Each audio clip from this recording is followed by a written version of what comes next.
So I call to order the January 22nd, 2025 annual meeting and regular board meeting pursuant to Idaho Code Sections 33506 and 33510. Can the clerk determine if a quorum is present? There are 5 trustees in attendance, a quorum is present. Thank you. Moving on to approval of the agenda. There are no additions to the agenda. Are we good? Yep. Yes. Okay. Moving on to approval of the minutes. I'll move that the Board of Trustees of Moscow School District Number 281 hereby approves the minutes for the special board meeting for executive session December 18, 2024, and regular board meeting December 18, 2024. Second. Been moved and seconded. All those in favor say aye. Aye. Passes 5-0. And now we move on to the business of the annual meeting. First is nomination and election of the chair. Angie. Okay, so nominations are now open for the office of chair for the board for the 25-26 year. And do I have any nominations? I'll nominate Ken. Okay, Anybody else want it? It's okay. Do we need a second on nomination? in a minute. Okay. Let me see here. Okay. Okay, so yes, now we need a second. Second. Okay. And are there any other nominations? You're doing a great job, Ken. Oh, can Indeed. Okay, and so as there are no further nominations, the nominations are closed for the position of board chair.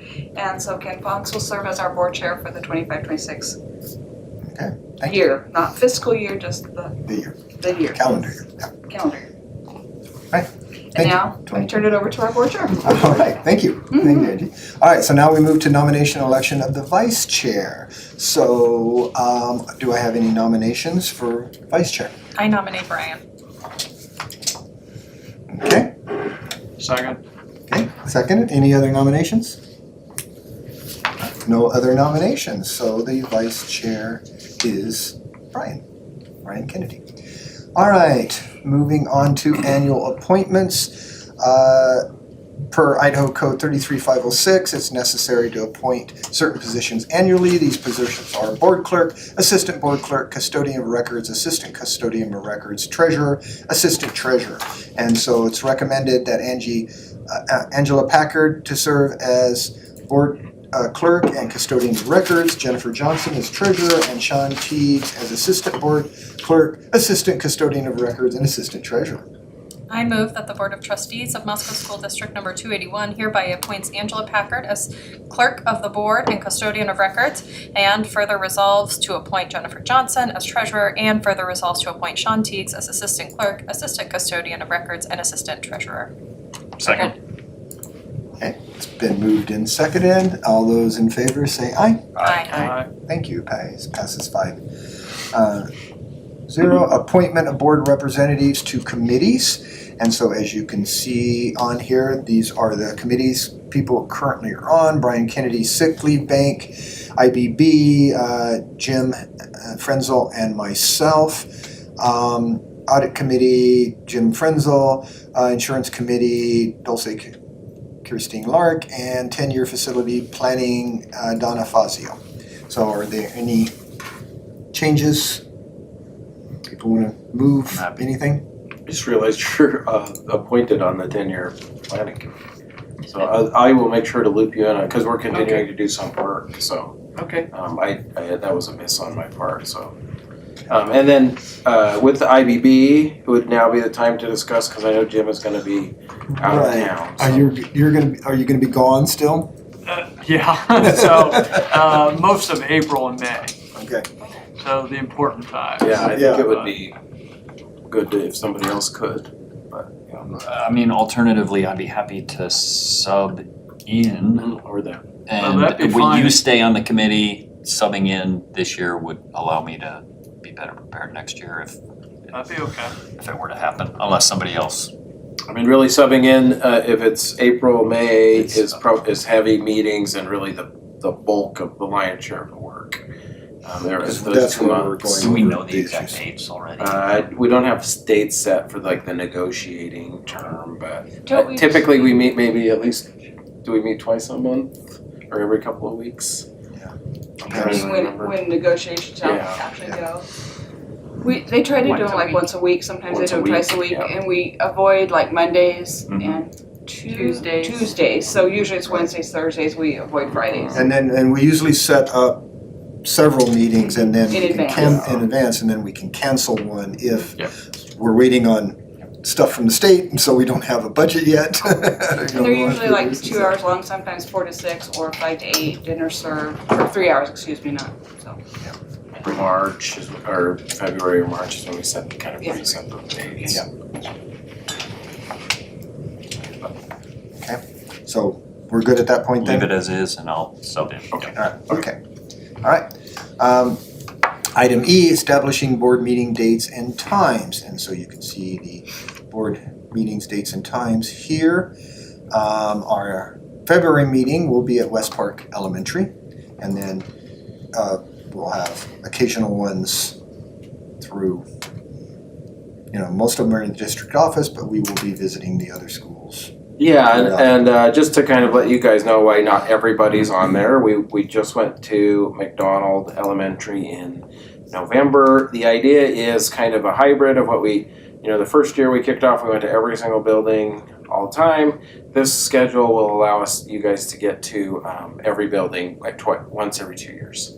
And then there on several of those dates, so every school is still reporting to the board, has a month to report to the board. And so, like for example, on this schedule right now, as we transition Paradise Creek, will, I believe, I've got to double check this, and I will have it upstairs, but I believe Paradise Creek will be in March, and they'll be coming here, but presenting. And then the other one is actually Moscow High School will present here in May, and then we're going to get them on a different schedule, so then we'll be at the high school in December.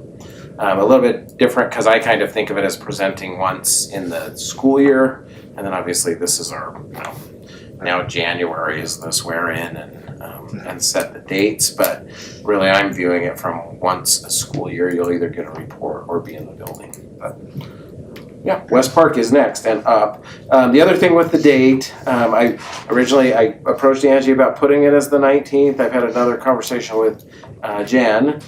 February is the revised budget presentation. So it's a little bit difficult to be out on the road, but Jen had agreed to to go to West Park.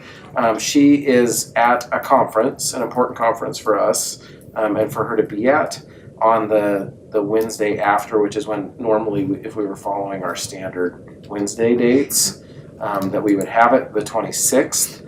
After circling back and visiting with her today, one, just kind of the time for her to get the revised budget to you guys, it's going to be tight no matter what. She puts in a lot of work, and her and her staff.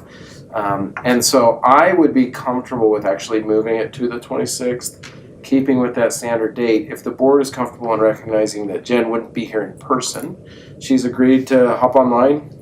I think you're out east, so it'll be at 10 o'clock at night. But we would just have her present first, be available for any questions. That's a hearing. We treat it as a hearing, right? Mm-hmm. You can remind me. And so there would be a chance for public testimony, comment, and then any questions from the board. And then typically we circle back to that for approval of the revised budget. I would just kind of have her present and then excuse her. I could answer she could answer any questions right then during the presentation. And then when it came to approval time, if there was any oh yeah, I forgot to ask, I think I could take that on. So if you guys it really is up to you. We can do February 19th. I think that puts her and her team in a little bit more of a rush, but she would be here to present, and I know she's willing to do that if that's what you guys would prefer. Or she'll present online with me here to kind of answer any questions once she's gone. And West Park is okay with either one? I think West Park West Park had already communicated out the 26th, but they're aware. And I told them just hold off until we get the date set for sure. So West Park parents have gotten an email that it's going to be the 26th. That'll have to be corrected if this change happens. But, yeah. All right, thoughts? I'm fine with the 26th. Good. I'm with me. So we can do the 26th and Jen can zoom in. Okay. Thank you. Happy to. Thank you for staying up late to talk to us. All right, so we'll change that to the 26th, okay. All right. Are we good then? Mhm. Okay, I move that the Board of Trustees of Moscow School District Number 281 shall meet on the fourth Wednesday of each month at 7 p.m. for regularly scheduled monthly meetings for 2025, except for February except for June, which is the fourth Tuesday, November, which is the third Wednesday, December, which is the third Wednesday, and the annual meeting of the board will be on January 28th, 2026. And be it further resolved to set the annual budget hearing for 25-26 on Tuesday, June 24th, 2025, at 7 p.m. just before the monthly board meeting. Second. Okay, been moved and seconded. All those in favor say aye. Aye. Aye. Passes 5-0. Thank you. All right, so designation of public places for posting of public notices. And so it's our standard postings. I will move that the Board of Trustees of Moscow School District Number 281 hereby designates the District Administrative Office, main entrance 650 North Cleveland Street, Moscow Middle School, main entrance 1410 East D Street, and Moscow High School 3rd Street entrance 402 East 5th Street as the 3 public buildings within the school district where all written public notices of the district shall be conspicuously posted. Second. Been moved and seconded. All those in favor say aye. Aye. Passes 5-0. Thank you. On to Code of Ethics. And so hopefully everyone has had a chance to look at the Code of Ethics that are on there. And so any comments or anything on that? Always a good chance to review. Yeah. So if you're good with the Code of Ethics, sign the sheet that's passing down.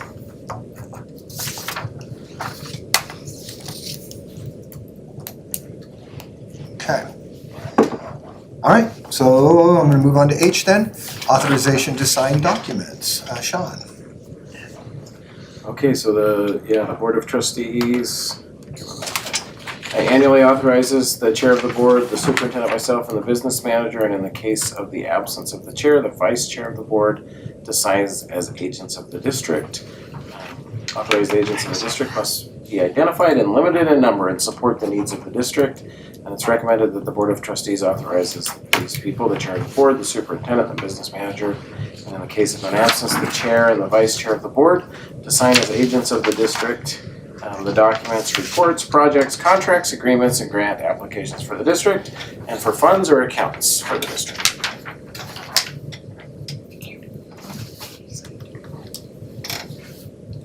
I will move that the Board of Trustees of Moscow School District Number 281 hereby authorizes Kenneth P.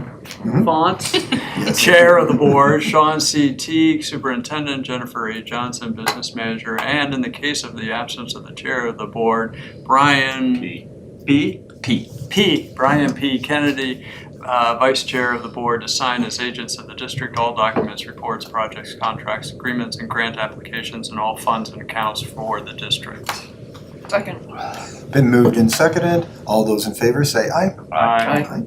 Passes 5-0. All right, so authorization for signatures. Sean. Board of Trustees annually authorizes signers on the district's financial institutions.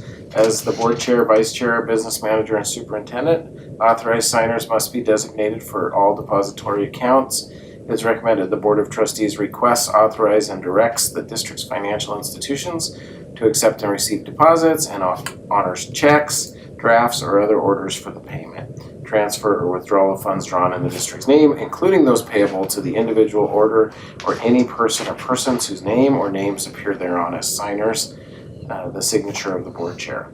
Board, vice chair, business manager, treasurer, or superintendent. The financial institutions are entitled to honor and charge the district for such checks, drafts, or other orders if such signatures resemble the specimens duly certified to or filed with the bank. I will move that the Board of Trustees of Moscow School District Number 281 hereby authorizes Kenneth V. Fonts, Board Chair, Brian P. Kennedy, Board Vice Chair, Jennifer A. Johnson, Treasurer, and Sean C. Tiggs, Superintendent, as signers on the district's financial institutions, and directs the district's financial institutions to accept or receive deposits, honor checks, drafts, or other orders for payment, transfer or withdrawal of funds drawn in the district's name, including those payable to the individual order, or any person or persons whose name or names appear thereon as signers, when bearing signatures of those listed in this resolution. Financial institutions are entitled to honor and to charge the district for such checks, drafts, or other orders if such signatures resemble the specimens duly certified to or filed with the bank. And be it further resolved that this resolution shall continue in force until express written notice of its rescission or modification has been furnished to and received by the district's financial institutions. Second. Been moved and seconded. All those in favor say aye. Aye. Yeah, that was a mouthful on that one. Way to go, Authorization for designated depository. So the Board of Trustees must annually authorize the treasurer to deposit district funds to designated depositories. District funds must be deposited to district accounts with a financial institution or investment portfolio authorized by Idaho Code. Recommend that the Board of Trustees approves that the funds of the districts be deposited by the treasurer with the Idaho State Local Government Investment Pool, or a financial or investment institution authorized by the Idaho Code 67-1210. I'll move that the Board of Trustees of Moscow School District Number 281 hereby approves that funds of the district be deposited by Jennifer A. Johnson, Business Manager, Treasurer, with the State of Idaho Local Government Investment Pool, LGIP, or a financial or investment institution authorized by Idaho Code 67-1210. Second. Been moved and seconded. All those in favor say aye. Aye. Aye. Passes 5-0.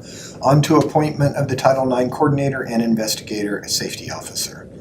Section 504 Coordinator and ADA Coordinator. Our board policy stipulates that those positions, our officers are appointed annually by the board. The current officers that we have and that are also my recommendation, Mary Ann Sletland, our principal at West Park, is now in her second year as my recommendation is the Title IX Coordinator and Investigator. Title IX requires two separate positions to be appointed. The second one is the Title IX Decision Maker. That would be myself is my recommendation. Butch Feely is our Safety Officer, and Shannon Richards, our Director of Special Services, to be our Section 504 Coordinator and ADA Coordinator. I'll move that the Board of Trustees of Moscow School District Number 281 hereby appoints Mary Ann Sletland, Title IX Coordinator and Investigator, Superintendent Sean Teagues as the Title IX Decision Maker, Butch Feely, Safety Officer, and Shannon Richards, Section 504 Coordinator and ADA Coordinator for 2025. Second. Been moved and seconded. All those in favor say aye. Aye. Passes 5-0. And thus ends the official business meeting. And so we now move on to good news, announcements, or presentations. We have no presentations, so are there any good news that anybody has?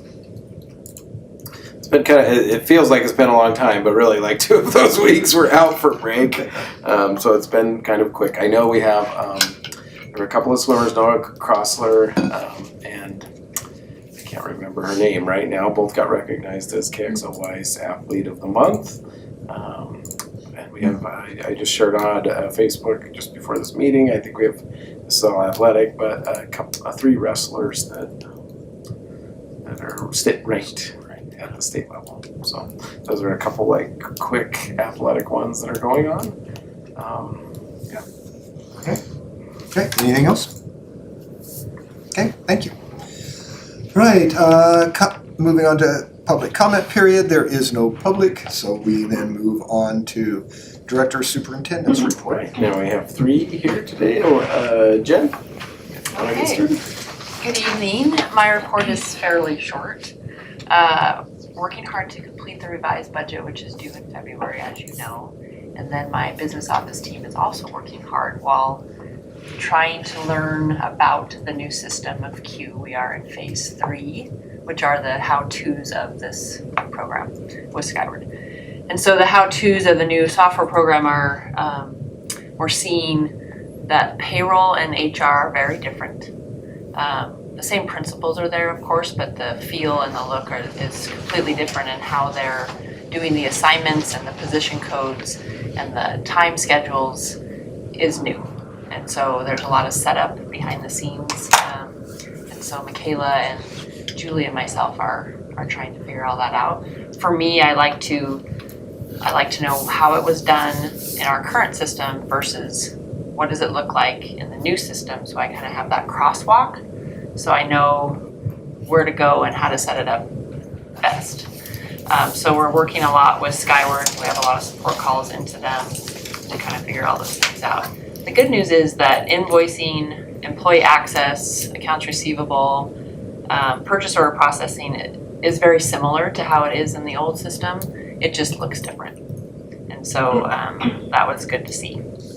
And then my other focus has been planning the Idaho Skyward Conference in Boise next week. And so my team and I are looking forward to networking not only with other districts that are migrating to Q, but those that are already on Q, so we can ask questions should we have any, and I'm preparing my team to do so.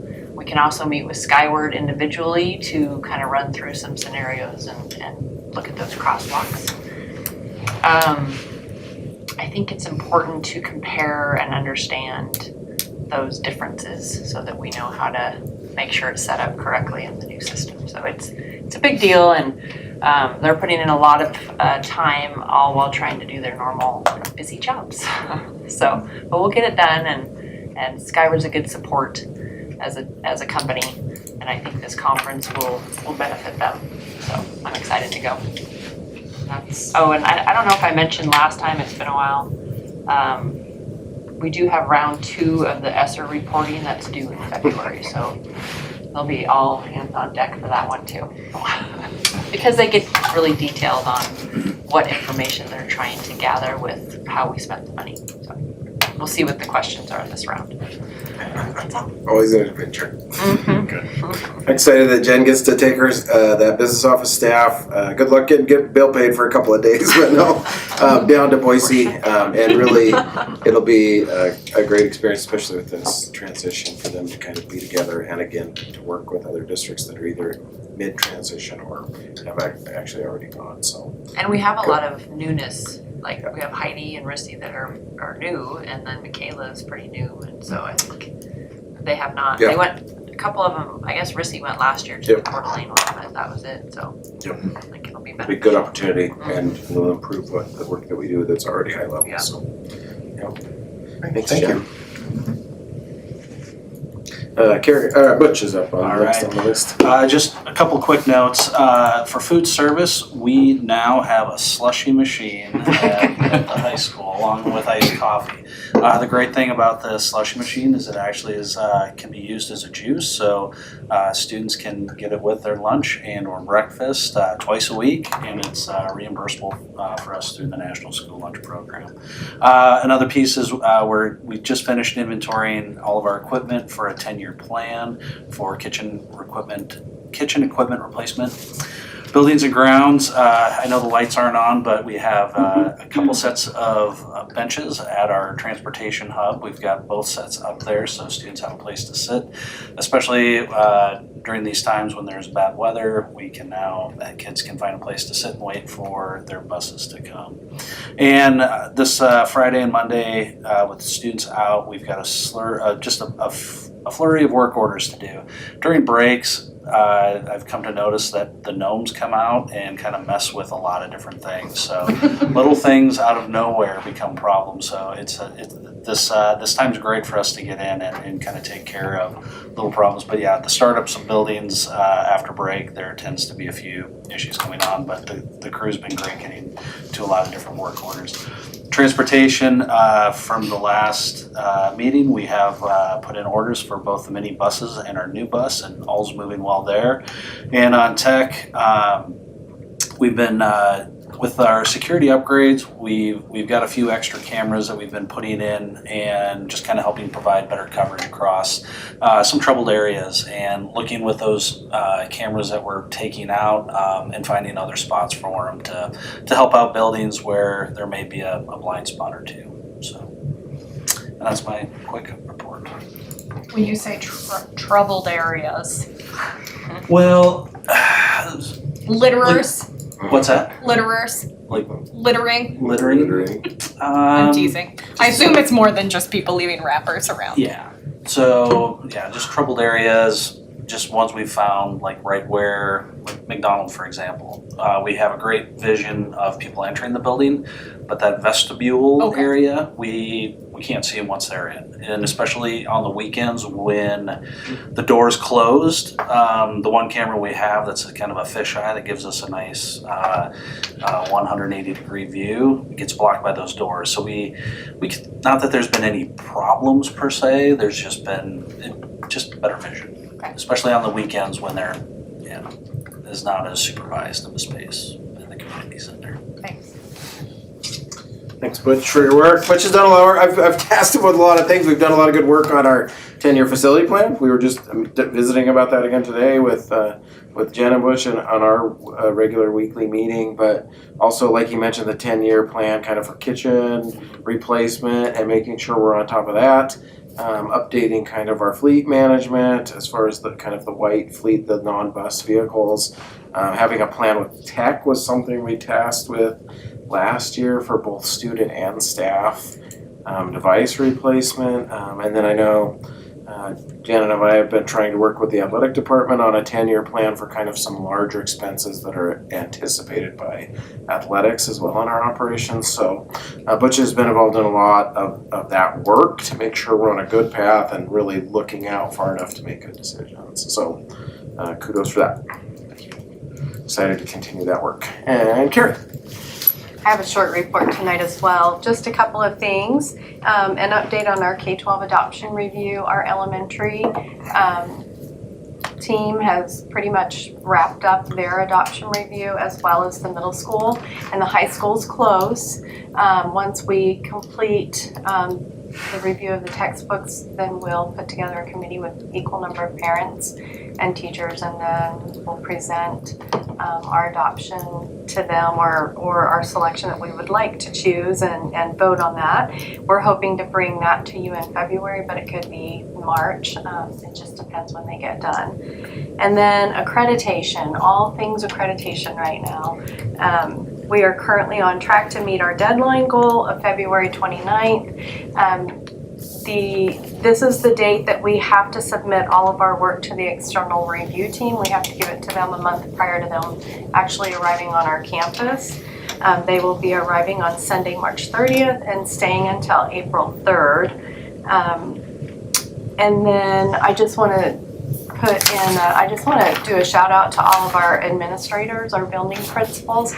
And Sean's getting CC'd on these, so he knows I'm telling the truth. I've probably sent 2,000 email requests just in the last, week and a half of, I need this artifact, I need that artifact, I need evidence for this standard and that. There are 30 standards, cognitive standards that we have to provide evidence for. We rate ourselves and then we provide evidence to show why, like here is our argument for why we think we're a 3. And they've been great. They've been amazing, and nobody's been angry with me, and they've even said thank you, you're doing a great job. And so it's hard work, and I feel like we're really doing a good job of pulling together as a team, and we're gonna do this. This is hard work. So, and then finally, and I hope it's okay for me to do this, I think it is, I'm sad to share that Dale Kleiner, our former Moscow superintendent, and current vice president of the Pacific region of Cognia, has shared with me that he will be retiring April 1st. He goes, and it's not an April Fool's joke, Gary, it's true. But I told him, I said, I know myself and others are going to be really sad about that, and it's going to be a great loss, and thanked him for his contribution to education. He's like in my phone and on speed dial multiple times. So I wanted to share that with you because I know he's a native Moscow superintendent, and I thought you might be interested in hearing that. So that's all I I'm have. hoping he shows up on the 2nd, our I last day know. of accreditation as a retiree. He's gonna be done, so before we even finish. He won't be a part of our team that comes, so I don't think they would let him anyways. No, He's a they little bit biased towards Moscow.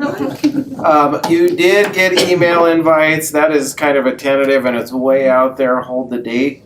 My thought is we did visit with the accreditation team, Carrie and I did.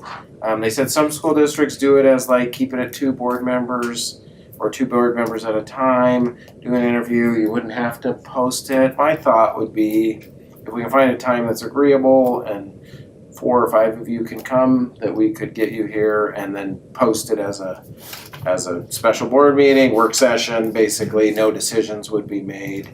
Now I'm gonna have to double check, even on those, do you have to take, I don't think you have to take public testimony on those, I better double check that. And then they would ask you questions you could answer. And then the whole accreditation process, they basically get here a Sunday night, they do a little, this is what I did down at the Davis School District, it was a little bit longer because a little bigger district, but the first day will kick off Monday morning with kind of a district level presentation. It'll be here in this boardroom. Board members wouldn't need to come to that. We would then kind of have a series of kind of district level meetings where they interview. Really that first day is kind of made up of that. And so like they'll spend some time with our principals, they'll spend some time with our, directors on that day. They'll do those interviews, they'll go off and do some deliberation, some writing, and then on Tuesday, they'll be back kind of in the buildings. And so they do want to get to all 6 of our schools. They'll be in there to interview students, interview parents, and interview staff. Those are the big ones. And then they have a quick lunch and then go, so there'll be 3 teams that each go to 2 schools, that's just one day. And then really the 3rd day, which is Wednesday, again, they go back that night, they deliberate. I think, the school board's that first day, that Monday. And then on Wednesday, it's really just kind of whatever time they need to put together this kind of a preliminary presentation. In a lot of ways, it's already kind of like it's boilerplate, and they just kind of fill in a few things that they have findings, share a little bit about what they've learned about our district. It's not the final polished accreditation process, but it's kind of like a little sneak preview of the things that they've been talking about. And so then they present that to us. That's typically a 20 to 30 minute. That would be the other avenue where I think the board would be welcome to attend. And maybe then if we don't want to post, like we would just, if we knew of a couple that would want to come, they would be welcome. It is also not completely necessary. So if it was nobody could make that time, we'd be okay because the accreditation report is still coming. I don't think it's that essential that the board members have to be there. And then they're off. And then they go write their report for about a month-ish. It takes a while. Yeah. And then it'll be presented at the board meeting. So after that, that's kind of the accreditation process. And then really, I think it's a great opportunity for us to use some of that stuff to really set goals for us, even going into this next school year. For the board to take a look at it and say, hey, we're gonna have some things in there that our group that's been working, I can say I will guarantee right now it's in it, is graduation rates at Moscow. Is something we will absolutely be looking at as a result of this accreditation work. And I think there's some other good things coming, but it'll help the board be able to kind of focus on some of those things. And then hold me and our staff accountable for making sure that we are tracking them and treating them important. So I'm excited about that work. And that is the accreditation process. And now it used to be every 5 years, right? But now it'll be 6 years. Right. Cogni has changed that model. So we won't be back in person for another 6 years. And unless you guys run me off, I'm still planning to be the superintendent doing that. So. Perfect. Thanks, Carrie.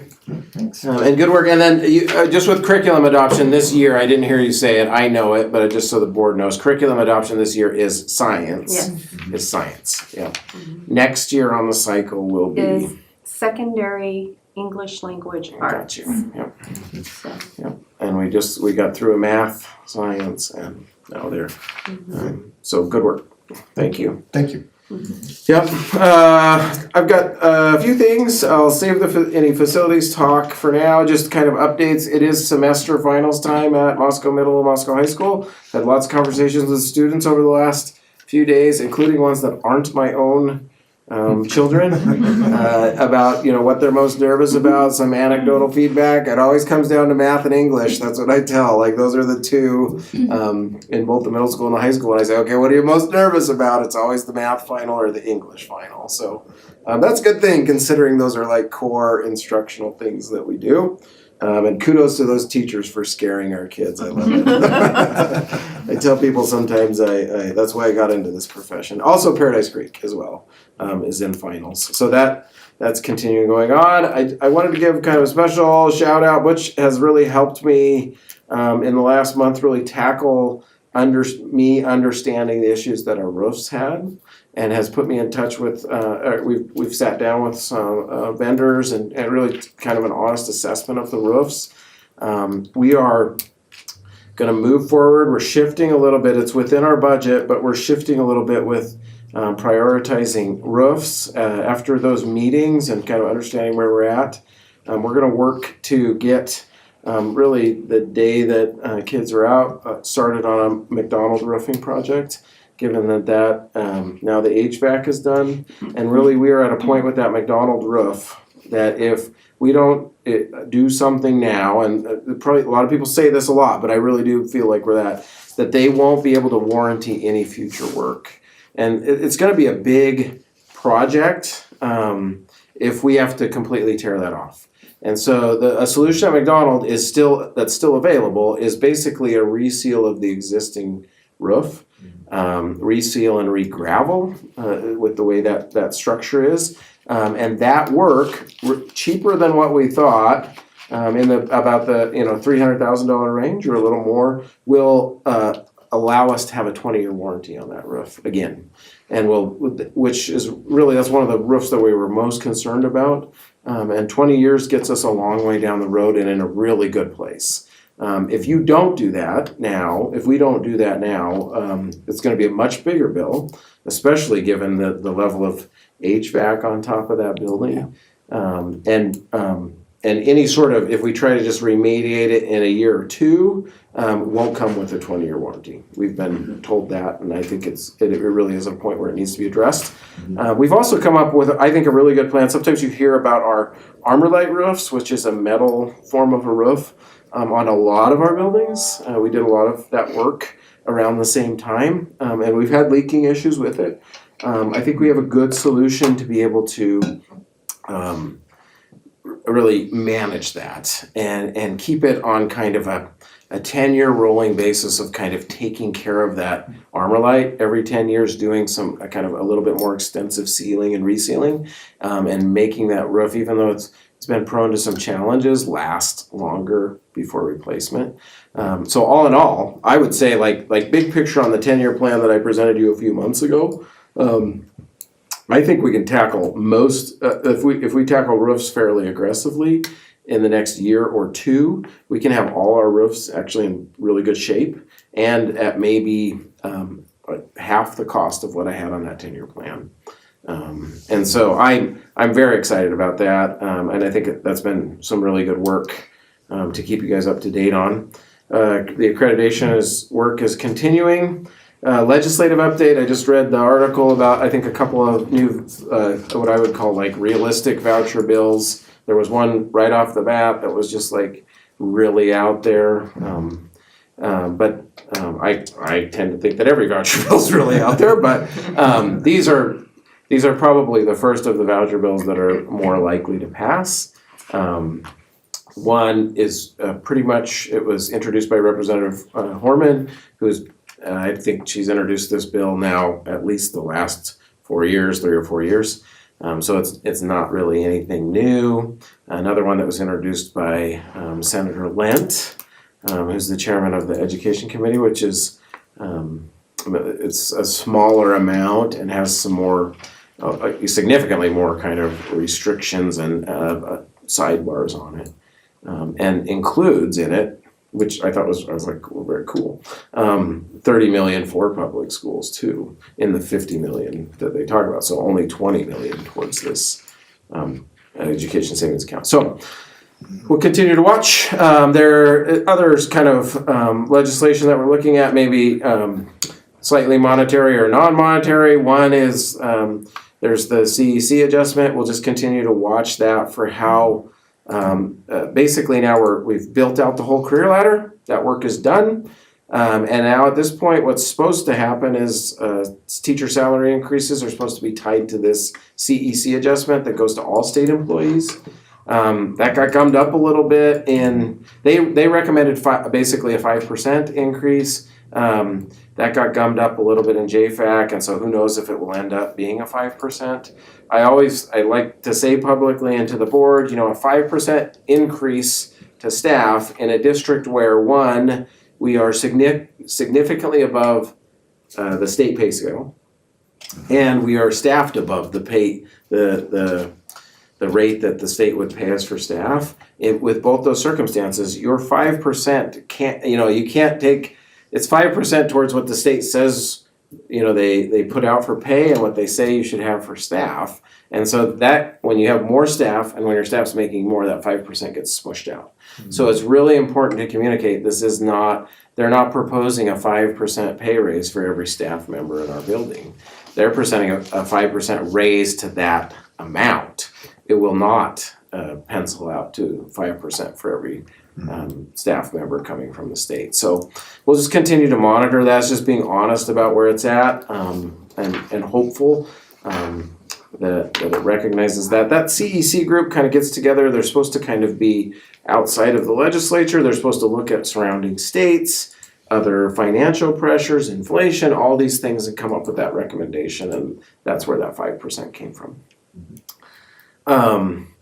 And then the other bill that I'm aware of right now is a bill specifically surrounding around flags and hanging flags in the classroom, and would restrict the types of flags that can be in a classroom. There's a list, but basically countries, including America, obviously, states would be allowable. Tribal nations, and there's a few others that are allowable. Basically, everything else would be non-allowable. So we'll continue to watch that. But that's kind of the legislative update.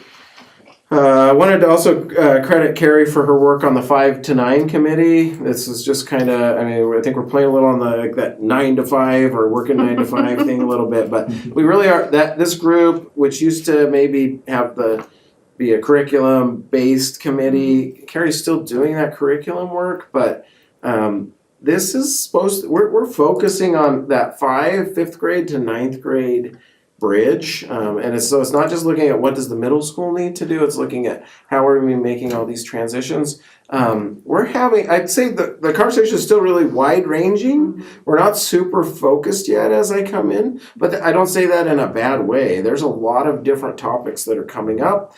The last conversation was kind of focused around, how are we tracking kids who have a RTI or response to intervention plan?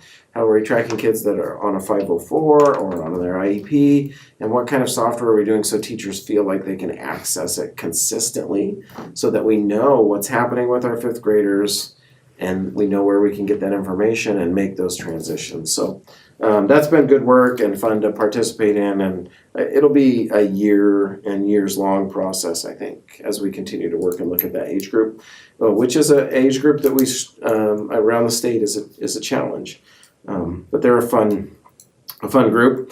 So a couple of recent projects that I've done I wanted to share with. We engaged with some University of Idaho communications students, undergraduate students who kind of put together a bit of a public relations plan for us and for me as a superintendent about positive ways to communicate with stakeholders. And so that was a really good, positive experience and some really good ideas, including engaging with some things like Art Walk and other things that we can do to kind of get the message out about the good things that are happening in our schools and for our kids and with public schools. We're also currently in an engagement with U of I architecture students. These are, some are undergrad, but most are actually yeah, working on their master's degrees. And so they are right now, they were just in the school today, I think. I didn't get over to see them. We had a meeting with them, but there's a couple of kind of key spots at the middle school we identified for some potential projects. These aren't like major school remodels, but just for example, like we have the area where Butch mentioned where the bleachers are is we call it a hub to transfer students on our buses, transportation hub. And so students kind of come and go, and we have challenges with student behavior and make sure we're safely monitoring students and a lot of traffic moving. And so they're thinking about architectural solutions to help us with that. Also the entrance to the what I would call like the adult side entrance, parent and staff entrance to Moscow Middle School, and making it just a little more welcoming in that you don't have to buzz standing in the pouring rain or snow, that there's a covered area, and just making that whole entry into the Moscow Middle School a more inviting, welcoming space. And then also on the east side of the building, we have some picnic tables that students had built. And so and that's a space that our middle schoolers still use a lot during lunch. And so improving that space.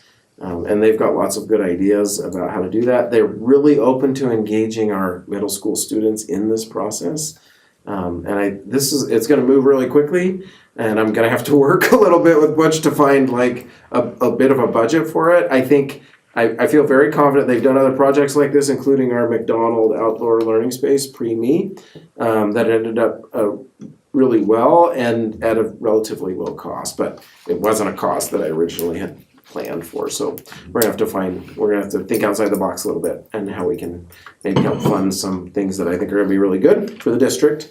We're upgrading our Power School student registration software. Moscow School District, as progressive and leading as we've been, still has a paper registration system where parents of 7 children have to fill out a lot of forms. And parents of 1 kid have to fill out a lot of forms. I'm excited that we're gonna partner with Power School and move to an online registration system. Not only do I think will it make life easier on parents and our school secretaries, but also will ensure that we have more accurate data. So registration forms can be set to like lock in data, or you can pre-fill fields. We can also more simply collect parent signatures on approvals. Things like student nicknames or alternate names can be just kind of kept in a single form. Same with the medical permission that we've tackled. And I hope next year to kind of like loop in that the youth healthy behavior survey, so the parents can just kind of have like this one-stop shop of like click, click, click, these are the things that I approve. Make it transparent for parents, but also simple, so that they know what they're doing. So I'm excited about that transition. Denise has been working hard on that and getting set up. I missed the first meeting because I was at the accreditation meeting, but I'm excited about that. Wanted to update you on Moss. We are moving forward. I communicated with parents before the winter break that we are planning to have Moss up here in Latah County, in the near vicinity of Moscow. Moss is going to be bringing their graduate students up, and we're going to do a 2-week series. 1 week will be, I believe the first week will be the 5th grade students.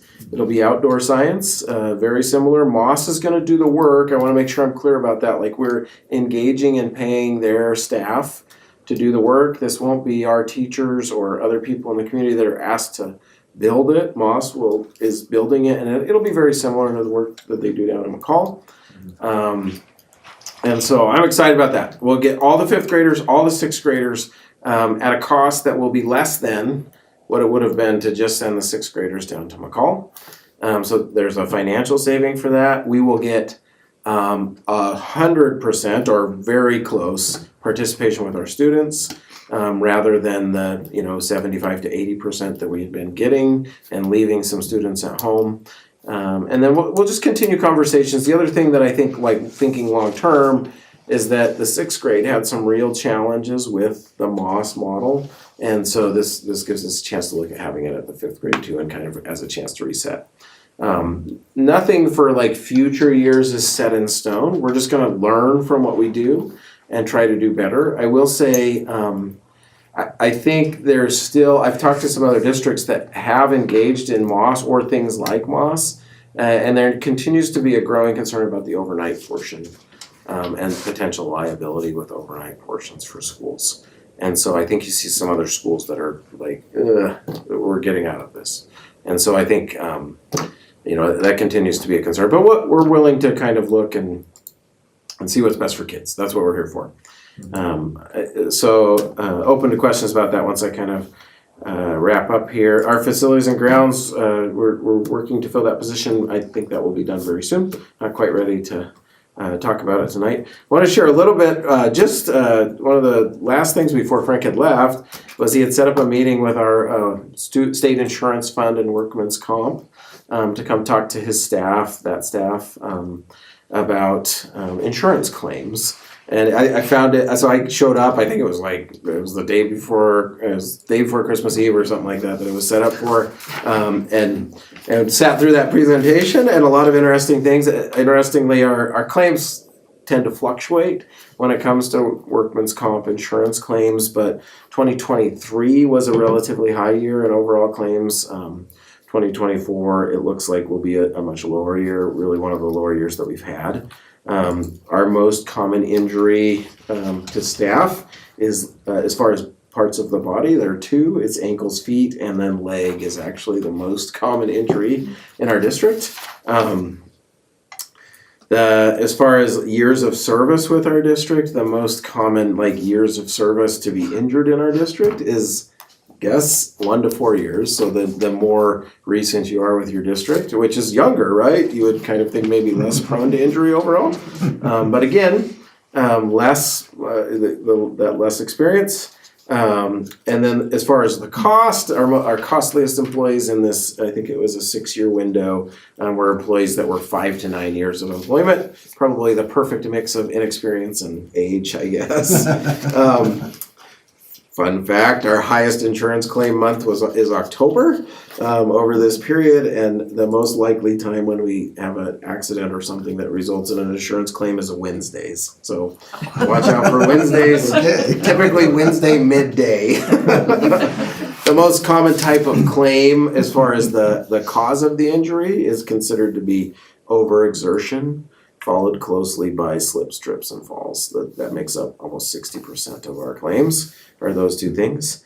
And as far as total cost, those two things make up 60% of the number of claims, but make up nearly 80% of our costs, those two. And then, last couple ones, so the cause of injury is a same level fall is our most expensive cause of injury, and then or the nature of an injury would be a strain.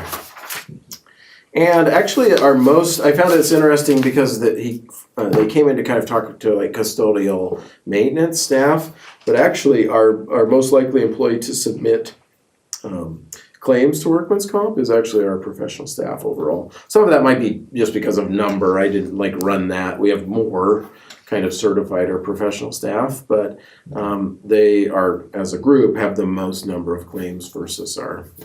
All in all, just kind of kudos to our custodial department. We are significantly lower on claims than than a lot of comparable districts around the state of Idaho, and so she really gave kudos to kind of the commitment to staff to staying safe. So that was kind of a fun little update. I thought it'd be fun to share. Just a pertussis update. We've communicated out a couple of times about pertussis. It seems again to have died down. One thing I just want to continue to share with pertussis is this is not COVID in February or March of 2020. Pertussis is a known agent. It's been around for a long time. Health departments, doctors, hospitals have been dealing with pertussis for a long time. And so we'll just continue to monitor. We continue to follow best practices as defined by our medical providers, as defined by our health district. We're going to just continue to communicate that. But this will never be, I don't anticipate, unless there's some sort of evolution or change in that bacteria. this won't be like shut down the schools. We're just gonna navigate this, prevent spread. And then the good side is, 9 in 10 students that you interact in our buildings, or more in some buildings, but that's kind of the low end in all buildings, 9 in 10 are vaccinated against whooping cough and pertussis. So is it a perfect level of protection? No, but there's significant levels of protection as people follow that guidance. So the best bet, and probably one of the most at risk, is staff who have, most students have that. If staff, the recommendation is that you get a fairly regular booster. And so that's, as I haven't had to communicate with staff very recently, but as I communicate with staff, it's like the best thing you can do is talk to your doctor and say, would a booster be a good idea, right? Then I just want to give a little update on the Power School data breach, all these things that I've had to communicate out on. We just got some more updates. When a data breach happens like that, and that was a significant data breach. We lost, we had our data accessed. It really is, it violates a lot. It's like getting something stolen from you, because that's what it is. And including social security numbers of former or current staff members in low numbers. So when something like that happens, we're required by state law to report to several entities, including the Idaho Attorney's General Office. We did that immediately. I think technically we have 24 hours to report. We were in that window. We have to report to the State Board of Education. We have to report to the Superintendent of Public Instruction, as well as, it's not statutorily required, but report to our insurance company, Morton, and ICRAMP, which is the risk management program, our insurance fundamentally. So that communication was done and sent out. A lot of it was waiting for Power School, and still is waiting for Power School. They have had some recent communication that what is going to be, and our insurance company has advised us to opt in. They are actually now going to take this all off. I tried to send out some initial communication, and I had actually been doing some planning to how do we reach, actually a lot of in the student data, it wasn't any of our current students, but we have past students who had medical information in there. And so how do we get a hold of them? That will actually be, Power School will be taking that on. And so they are providing credit protection and identity theft protection as well. One for 2 years and one for 5 years to all impacted individuals that want to opt in. And so what will happen now, I will send out one more kind of district-wide communication, but really it will basically be like Power School will be reaching out to you with options. This is where it will come from. Encourage you to engage with them. They're going to take over, and I know they've been in contact with not just Idaho Attorney General, but others. They're going to take over that responsibility of making sure that every person who wants that is able to get that, and everybody on all those data. So it really is at this point going to shift off of the district to Power School to manage the rest of this, but people will be getting that communication. As far as the data breach, update about I just wanted to update you about podcasts. Brian Smith, our community schools coordinator and CTE coordinator as well, he was awarded the Nez Perce Tribe grant to do podcasts. He set up a podcast studio in a basement room in the high school, and has done a series of at least 3 now so far podcasts. If you need help kind of accessing it, I'm happy to get them to you. But his most recent one was with a person from the Nez Perce Tribe. It was really good, talking about the language and the importance of language. But also I know he's done one with Sam Hochstein at the high school, talking about some of the great things that his leadership class is doing. So, and he's got more plans for more. So excited to kind of see those.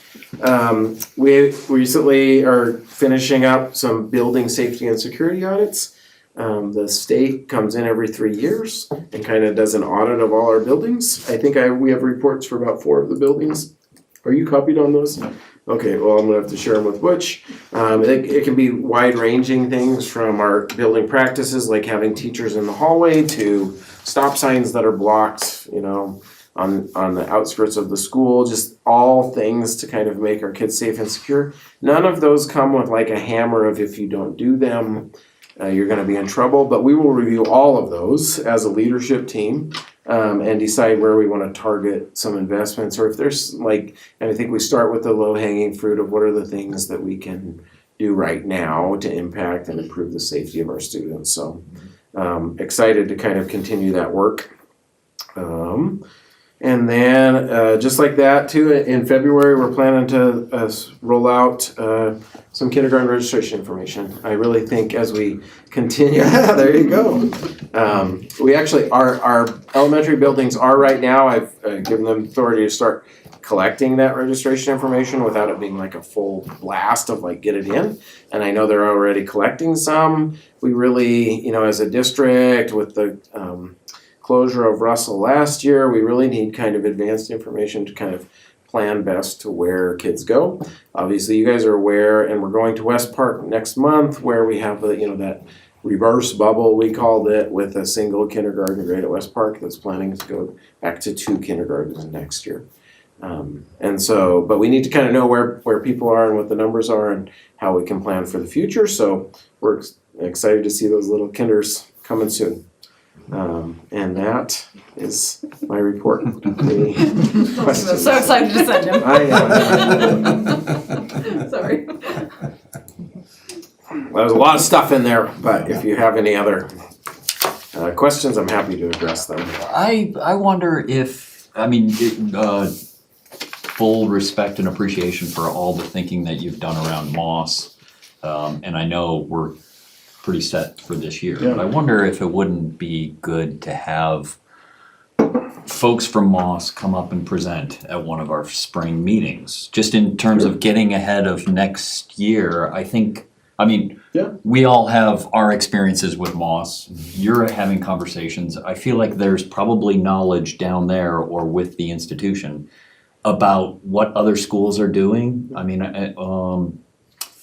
how flexible they're willing to be in the future. And I had a conversation that would suggest that this is something they would like to do, so. Like this model is something they would like to do? No, that they might like to They would present like to the to, board. yeah, they would like to come. I'm happy to reach out. Beth, Yeah. Beth is a great partner. She's always been very responsive, always been very open and really solutions based. Yeah. And so I'd be more than happy if the board would like her to come. I have to think maybe about the timing of it, maybe in that March-ish meeting. They're coming up early, mid-April, I guess. So I'll visit with her about it.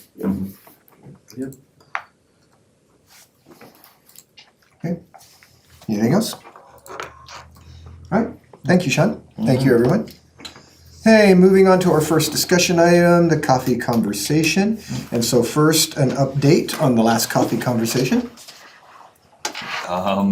Tell us. We had, it was Dulce and I, we had a couple of visitors. One, I'll take the first one. One was just a concern about, some dead trees that I know several of us have discussed now, and Butch is on top of that, taken care of, so. Tomorrow. Cool, tomorrow. And, Just like that, problem solved. yeah. Disaster. Do you remember the other one, or you want me to overview it? So the second was a parent who has an elementary student and expressed some had some questions about the use of recess as sort of a carrot or a stick when managing classroom behavior, and I think fundamentally just was expressing that students sometimes have behaviors that there need to be consequences to that, but if it's a disruptive behavior, taking away recess time is not always a way to solve that or to reduce that disruptive behavior. And so are there other options for that? And so we were like, well, we did not know about it as school board members, and I think that was the other thing, is she sort of opened by saying, did you know? And I expressed to her that in general these sort of kind of day-to-day actions within schools are not something that most of us know about, because there's a lot of classrooms in our district, and so I just really expressed, never assume we know. Send us emails, reach out to us, reach out to you, Sean, but yeah, I think she would just wanted to express some concern over that. Absolutely. Anyway, And yeah, always a good opportunity to listen, and certainly like we do try hard as a district to be responsive, whether that's at the building level, at the classroom level, or sometimes at the superintendent level, and that's we are here to serve. And that's why I get a check every month, so I'm happy to continue to help with those and as they come. But I think it's a great thing that you guys are doing to listen and open up. All right, and so the next date for February? we had discussed President's Day, Monday, the holiday, or Yes. or the day after the holiday? So I would offer to be at the East Side Marketplace on the 17th, which is a day kiddos will not be in school. And if any parents are like me and need their child to run around in that big, nice indoor play structure when it could be 2 degrees outside, I will be there enjoying a coffee from, I think it's Lavender and Thyme. Yeah, the name of that coffee shop there. So I can be there, What time? 2 o'clock, let's say. Okay, So 2 to 3? okay. And I'm the only other one. you're the only one to be in town, because the Yeah, rest so, of us will be in Boise, so. I will try to make it. There's a chance I'm traveling, but yep. Which is why I couldn't commit to the legislative session. All right, so, sounds good, we got it. That was easy. All right, continuing the discussion on facilities. Yep. So I a little disappointed. I'd kind of hoped to have something for you for with the Russell evaluation this month. It did not happen. It from email communication with Ned, it is my anticipation, which it probably works out really well to have it at West Park because they're a part of that conversation.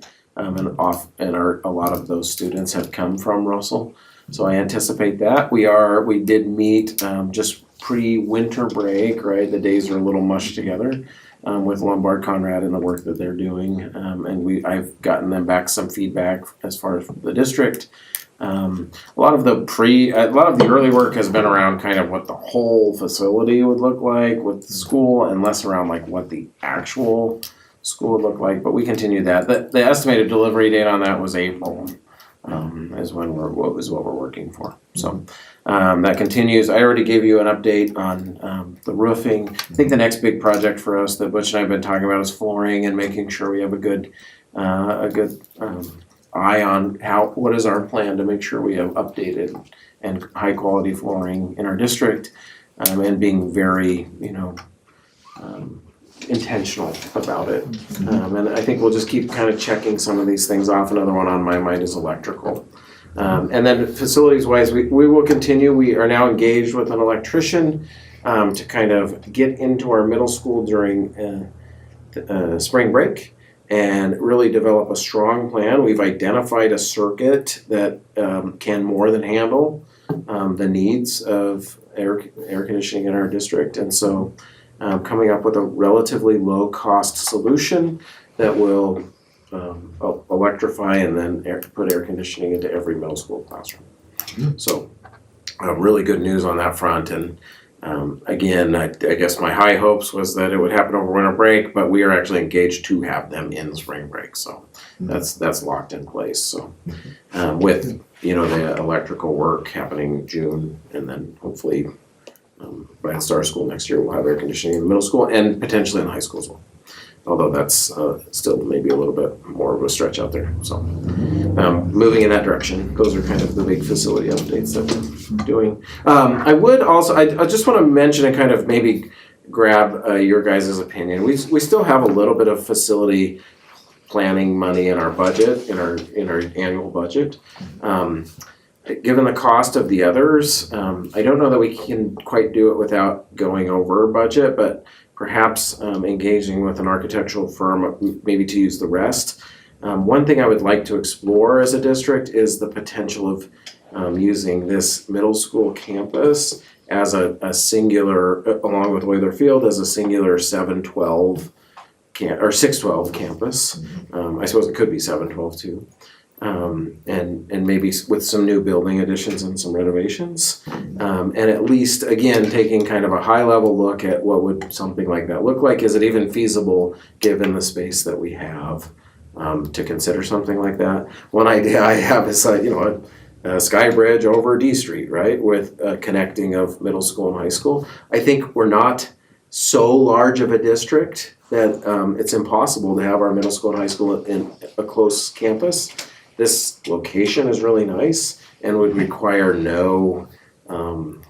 it wouldn't require any additional space, I guess I would say.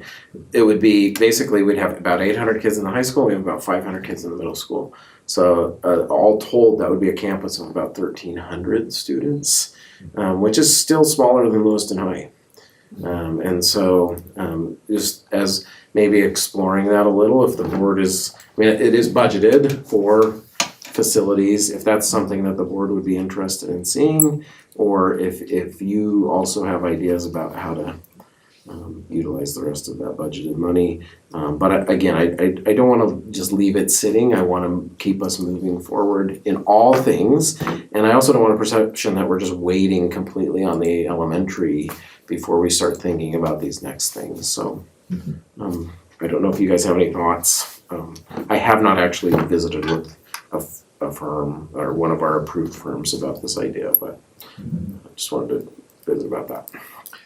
Well, I think it would be good to have the information on, is it actually possible to use Euler for high school? Is it possible, or middle school, high school? With an underground parking lot? Well, yeah, I mean, it's And like. a big drain? Is it feasible to even do that? Because if it's not feasible to do that, then we can eliminate that right away and off the list. And if it is feasible, then we can move forward on, do we want to do that? How do we do that? All that. But, because right now, I have no clue if we can use this property to expend. So. I think it's like but the idea is solid, and so I think it is worth getting that background information, because it checks a lot of the boxes of the things people have expressed. Don't want to be outside of town. Don't want to lose the footprints that we already have. Really want it to be walkable. Like all of those things get checked by utilizing the things we already have, and I think it's responsible. So I totally endorse understanding at the highest level if it's even an idea that we should be pursuing. Yeah, because getting property for a high school anywhere else is going to be expensive. And that doesn't mean we can't do that, but it'd be nice to know, what our options are. So. Okay.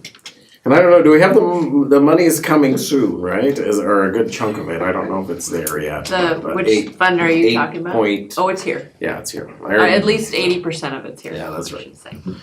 So, we'll continue to move forward. Okay. Did you say anything about Palouse River Drive? Did I miss that? That work was anticipated in April. Oh, okay. And that work is ongoing. That's the Lombard Conrad that I mentioned. Okay. That is Palouse River Drive. Yeah. And the Russell we should have for the February board meeting. Yes, it's expected earlier. It's a little bit less extensive that way, but yeah. All right, great, thank you. Moving on to school district calendar. Okay, yeah, so we're continuing to meet as a committee. So this is not presented to the board as a final document. Really, this is kind of a placeholder document. But as I go back to the committee for our final meeting, I just want to make sure that you guys are kind of aware of some of the conversations that are happening. This again is kind of a copy and paste. One of the feedback that we've heard a little bit is like, what about considering to align our calendar even more with the university calendar? I think there's pros and cons to that, and we've had a really fair discussion with our calendar committee about what some of those pros and cons are. That there's U of I staff, which obviously has a big impact on us. They employ a lot of our parents, but there's U of I staff that's full-time year-round, and so then they're less tied to the calendar. There's also U of I professors that are very much tied to the calendar. And so it's a balance of all these things. And then we certainly have students that are not connected to UI at all, other than maybe kind of just on the sides or on the edges. And so kind of balancing all that, I think the people that they're not necessarily representing the university, but have ties to the university, have been very open and have shared, a lot about that we really just want to do what's right for kids. With that said, I do think there's an opportunity this next year to consider aligning the calendar. This is as late as the university will ever start, which is August 25th. So if you're looking at that calendar, if we copy and paste what we've been doing for the last at least 2 years, probably longer, with a 3, 4, 5 start, we would plan to start on the 27th. So there could be a consideration about moving the start date to the 25th. I've got a pretty good sense of what your elementary teachers might say about that. They like the 3, 4, 5. They like the kind of rolling start. I would say from the feedback that we've gotten, I don't know that our high school or even middle schools are that worried about it. Like they kind of want to get in and start learning. I think especially from some of the high school feedback I've heard is like they don't actually like 3-day weeks really that much at all. It's really hard to like get engaged and get going, especially at the start of the year. You got the first day feels wasted, and then you're like, and then it's Thursday, and it's hard to kind of dig in. So, but I think the elementary is, like I said, kind of prefers that soft start, as you will. So there's that consideration. Obviously, we still match up with the March spring break with the U of I. And then you can see the other dates in there, along with our movement of the professional development day to May. Some of the other topics of conversation in the calendar committee are the secondary has a wish, which is a really sticky wish. They would like, similar to the university, to have a first semester, a winter break, and then a second semester. It is, we walk through that, it is really tough without doing what the Treasure Valley schools do and starting really in mid-August, mid to even early August. And then getting done before the winter break and then coming back and being done in mid-May. That's become the Treasure Valley model. That's still really hard for us to even consider given the lack of air conditioning right now still too. Starting in mid-August is a challenge. But there's also, it's not even just the air conditioning. I mean, August is really hot, dry weather. And so it's kind of against what we're used to as far as like when would you be back in school and the sun's shining the brightest and the days are the warmest and to be sitting back in a seat, I don't know. I told the committee I used to, in my perfect world, we would just start in like October 1st, because I think September is a rather beautiful month in the state of Idaho. It's my favorite month in the state of Idaho, but that's not really possible either. I also proposed moving Christmas to the middle of January. Somehow I got denied on that. As far as like balancing those semesters, so we'll do the best we can. We're gonna continue to have those conversations. If you can actually meet the hours requirements by the state and get a semester done before the winter break, but the problem is it creates such a lopsided experience for semester classes that they end up being 3 or sometimes even 4 weeks longer. And what's a teacher supposed to do if they're teaching an ELA course that's only like 16 weeks and the other one's 20 or something like that? But we'll continue that conversation. Big topics like 4-day weeks or the PLC, those continue to come up. I think there's a group of staff, I would say, that are interested in 4-day weeks. Those are always good conversations. My personal feel as a superintendent that I feel pretty confident about, as I was just in my former coaching experience, is that I probably told you guys this before, but as soon as the basketball and football coach are telling me they only need to practice 4 days a week to get good at that sport, then I'll believe anecdotally that you only need to go to school 4 days a week. So I think more continuous contact is beneficial for kids. But just arguing against myself, I do know that schools, we're now over the majority of schools in our state are 4-day weeks. and not just 50%, like 60% plus. You do not see a clamoring, I would say it this way, you don't see a clamoring from parents, of all parents, to go back to a 5-day week. And so that also tells me something too, that families and communities, I think early on there was a lot of resistance to the 4-day week, but really you see these communities go to a 4-day week, these schools go to a 4-day week, and nobody is at the board meeting with Pitchfork saying go back to a 5-day week. They seem to be happy with those. Again, some of that's all anecdotal. If you look at the real research of 4 to 5-day week, it's mixed at best. And I think a lot of that has to do with how the implementation happens. What are school districts doing on those Fridays to help support kids, especially your highest need kids. And the ones that do a good job of that end up doing relatively well. But What does the legislature say about 4-day weeks? I have not tracked their thoughts on it since it hadn't affected us, but yeah, there are some legislators who, and I know like a member of the state board who are really anti 4-day week. But what I would say with that too is like last year there was some legislation around this facilities funding that we got that basically was gonna kind of stop any chance to switch to a new 4-day week, and also put some more strict requirements on the 4-day weeks that are currently implemented. That was an idea that was proposed, the governor and a couple other people high up that were talking about that, and it got squashed out of there. Like it was like, do not touch our schools, because I think it's kind of reached a critical mass where these people are like, don't be messing around with our ability to have a 4-day week. And so that's just kind of reading the behind the scenes stuff, but it was there early and then quickly got basically neutered out. Yeah, there is still a piece in there about the number of hours, but it basically is just down to the requirements that we previously had. So yeah, I don't know, that it's a little complex. I think there are people that don't like the 4-day week down there.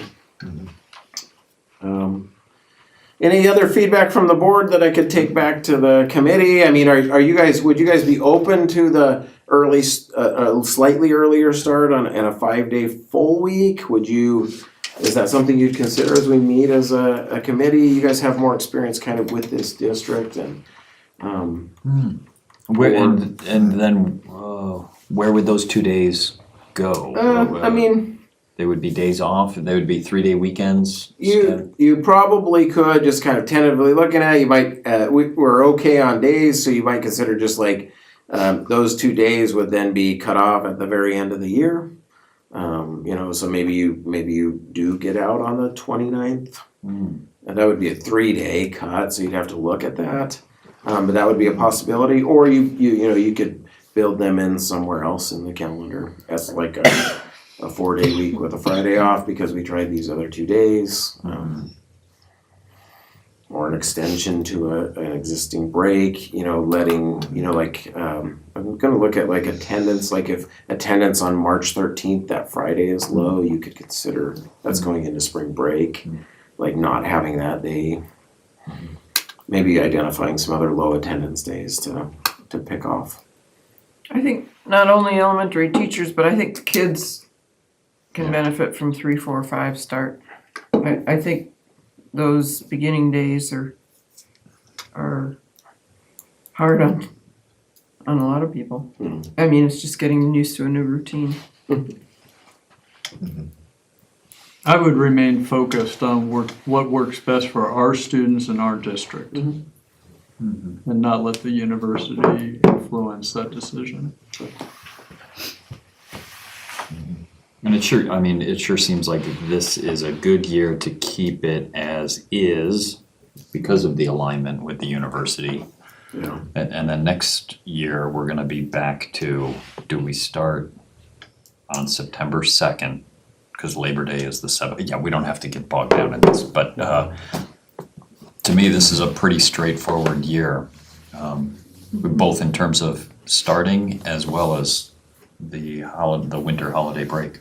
Yeah, the winter holiday break actually for the next I think I looked at 5 or 6 years is actually we're straight up sick to. We've had a couple of years where we've had to try and figure it out. We're kind of in a cycle where it's going to be a clear cut 2 weeks. of off. You know, another thing that causes challenges for us sometimes and is us aligning to the university, I'll be honest with you, is the spring break. And I'm not proposing touching that. That may be a sacred cow, but we don't align with any other district around, and so like that's a challenge to kind of fit that in. And I'm hesitant to say it. I'm looking at Jim, but athletically, it's really tough because you lose a whole week when we're on spring break. And it's actually at the start of a practice season, and then you lose a whole week when everybody else is on spring break. And so effectively our spring calendar is really short, and we've lost 2 weeks out of it. It really gets hard to find games, and not everybody's sharing that same week. So not a reason to build a school calendar, but it's something that comes up, and we are the anomaly in the state of Idaho as far as that, or especially in anything north of Riggins. There's no one else that takes the same break. You know. Well, UI and WSU's, that's their spring break, Yep. but they're an odd person out on universities too, because most Are they? Oh yeah. a lot of universities do not take spring break that early. Oh yeah. They take it later, Yeah. end of March into April, when they take it. So Which is the traditional spot where most districts in north central Idaho would take it on the 30th through the 3rd. yeah, That would be your standard spring. yeah, and that would be that's more common with a lot of universities. So Anyways, okay, all right, we'll continue to have that conversation, and we'll have a full calendar to you at the next board meeting. All right, thank you. So on to item D, section 6, instruction. So all of these policies are. This is a first reading, I think, and really, Angie picked our lowest hanging fruit. This is really a chance for review and to take a look. There are no major edits or changes. It is a chance to just kind of take a look at it, provide any feedback. I don't have any recommended changes. I don't need to spend a lot of time talking about it. All right. Hold on, Dawn's got her notebook. Unless, Yeah, go ahead, Don. these are all existing policies, so you didn't catch them last time, Dawn. No. Well,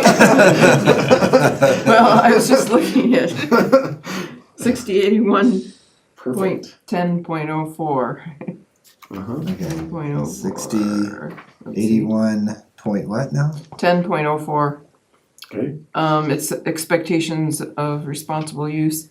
And at the end, you mentioned MSD Net, but on the others, you actually, like down below at www.msd281.org, are they the same thing, or do we not have MSD Net? Nets are intranet, it's just for employees. That's right, yeah. It's for Okay. employees, yeah. Okay.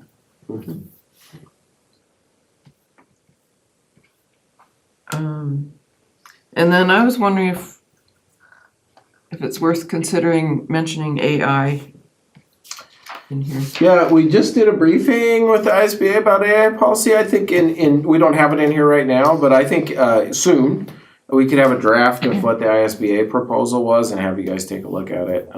It's been a long time coming. I was telling Ken, one of the things that was interesting to me is they actually had in there like, what about teacher use of AI to grade papers? Like, and that it said it says if it's subjective, that the teacher would need to notify the student and parent that this had been graded by Oh my. AI. Yeah.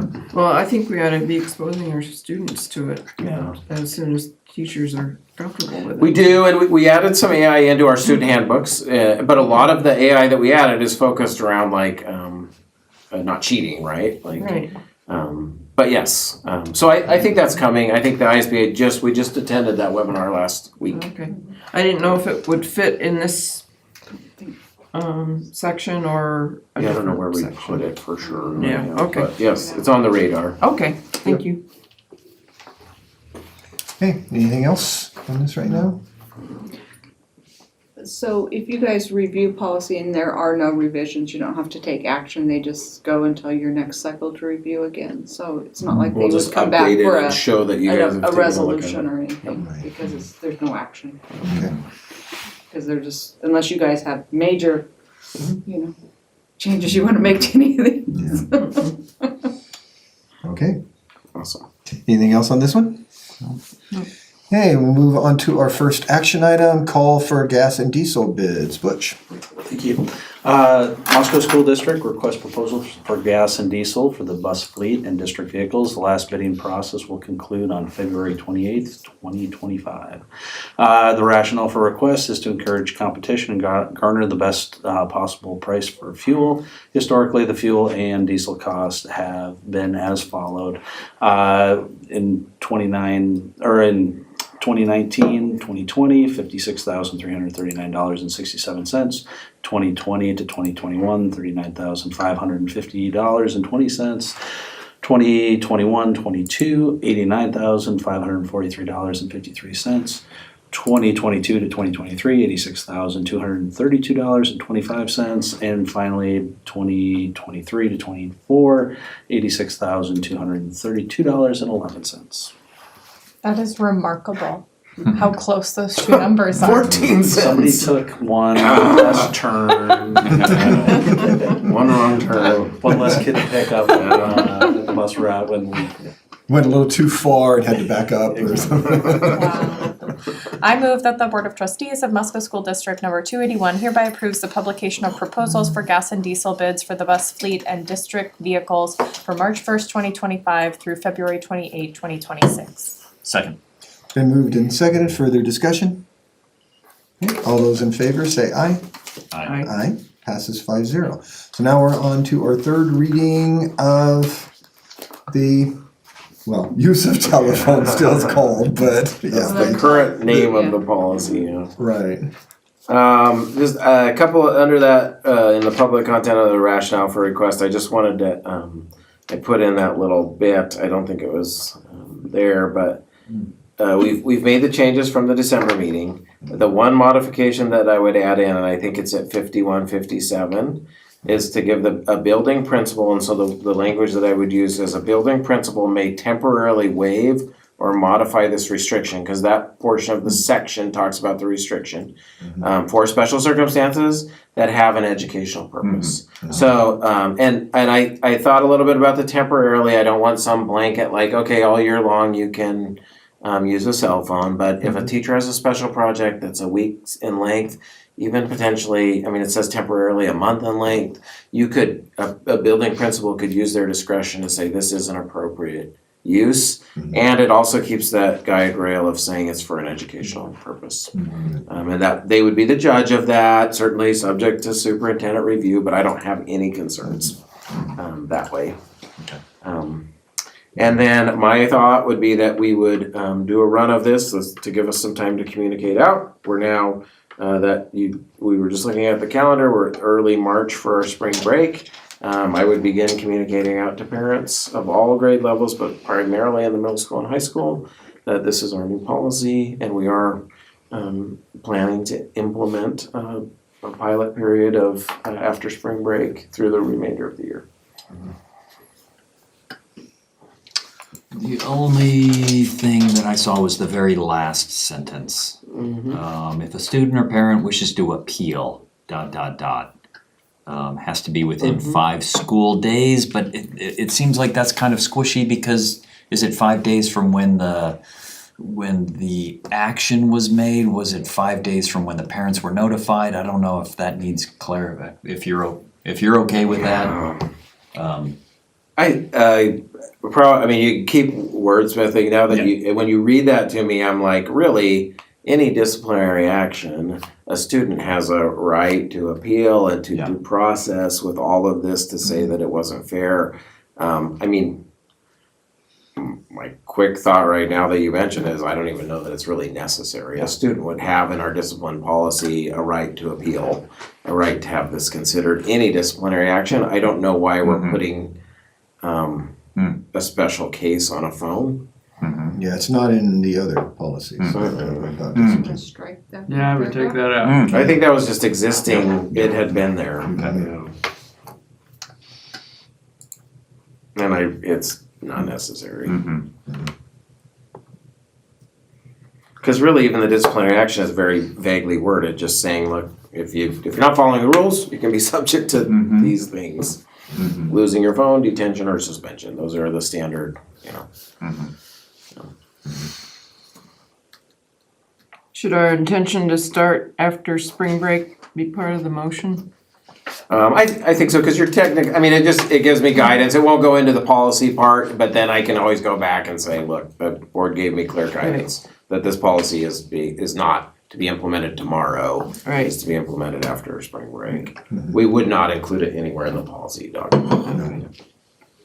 Well, I will move that the Board of Trustees of Moscow School District number 281 hereby approves the revisions to section 5 students policy section 5157.00 student-owned electronic devices to be implemented beginning the week after spring break. Second. It's been moved and seconded. Further discussion? Oh, and just strike that one sentence. Okay. Right. Yeah. Yeah. I don't think that's Understand. part of the As- resolution, it was discussed, so. presented. Yeah, it Right, was because done it says before. revisions, yeah. Yeah. Any other discussion? Okay, all those in favor, say aye. Aye. Passes 5-0. Okay, moving on to approval of the consent agenda. I move that the Board of Trustees of Moscow School District number 281 hereby approves all items listed under the consent agenda as presented. Second. Been moved and seconded. All those in favor say aye. Aye. Aye. Okay, we have no public, so meeting adjourned. We're done. And we're off, okay? Thank you, everyone. Noah,